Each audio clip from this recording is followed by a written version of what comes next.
ఏపీకి రాజధాని అమరావతి ప్రతి ఒక్కరి కళ. హోంమంత్రి అనిత ఈ కూటమి ప్రభుత్వం అధికారంలోకి వచ్చాక పెద్ద ఎత్తున అభివృద్ధి పనులు జరుగుతున్నాయి. గత ప్రభుత్వ హయాంలో 3 రాజధానుల అంశం తీసుకొచ్చి ప్రజల మనోభావాలు దెబ్బతీశారు.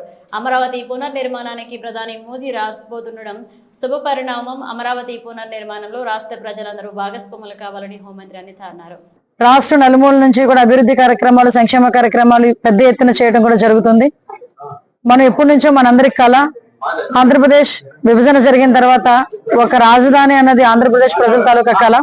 2014 నుంచి 19 వరకు కూడా మనం అధికారంలో ఉండేటప్పుడు, తెలుగుదేశం పార్టీ అధికారంలో ఉండేటప్పుడు అమరావతి రాజధానిగా చేసుకుని పలు కార్యక్రమాలు కూడా అప్పుడు శ్రీకారం చుట్టుకున్నాం. ఆ రోజు కూడా శంకుస్థాపనకి గౌరవ నరేంద్ర మోడీ గారు ఇక్కడికి రావడం కూడా జరిగింది.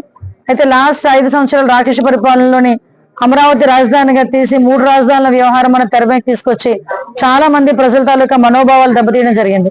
దీనిలో భాగంగా చాలా మందికి తెలుసు, ఎందుకంటే త్యాగాలు కూడా ఒకసారి గుర్తు చేయాలని మళ్ళీ ఒకసారి మీతో అందరితో మాట్లాడుతున్నాను. అమరావతి రాజధానిగా కొనసాగించాలని మహిళా రైతులు కూడా రోడ్డు మీదకి వచ్చి చాలా అవస్థలు పడ్డారు, చాలా అవమానాలు పడ్డారు. సోషల్ మీడియాలో కూడా చాలా మాటలు పడ్డారు. బూటకాలతో తన్నించుకున్నారు, అరెస్టులు చేశారు, కేసులు పెట్టించుకున్నారు, అట్రాసిటీ కేసులు పెట్టించుకున్నారు.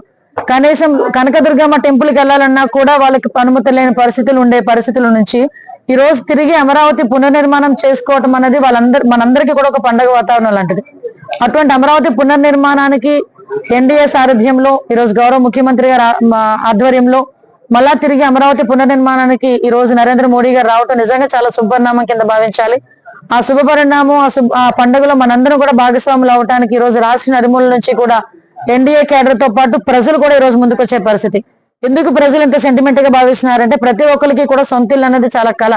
అదేవిధంగా ప్రతి రాష్ట్రానికి కూడా ఒక రాజధాని ఉండాలి. 10 సంవత్సరాలు రాజధాని లేని రాష్ట్రంగా మన ఆంధ్రప్రదేశ్ ఉండటం అనేది నిజంగా చాలా దురదృష్టకరం. కానీ ఈ రోజు తిరిగి ఆ పునర్నిర్మాణానికి నరేంద్ర మోడీ గారి చేతుల మీదుగా చేసుకునే దానికి ప్రతి ఒక్కరు కూడా భాగస్వాములు అవ్వాలని వాళ్ళందరూ కూడా స్వచ్ఛందంగా చాలా మంది బయటకు వచ్చి ఈరోజు వచ్చే పరిస్థితి కూడా కనిపిస్తా ఉంది.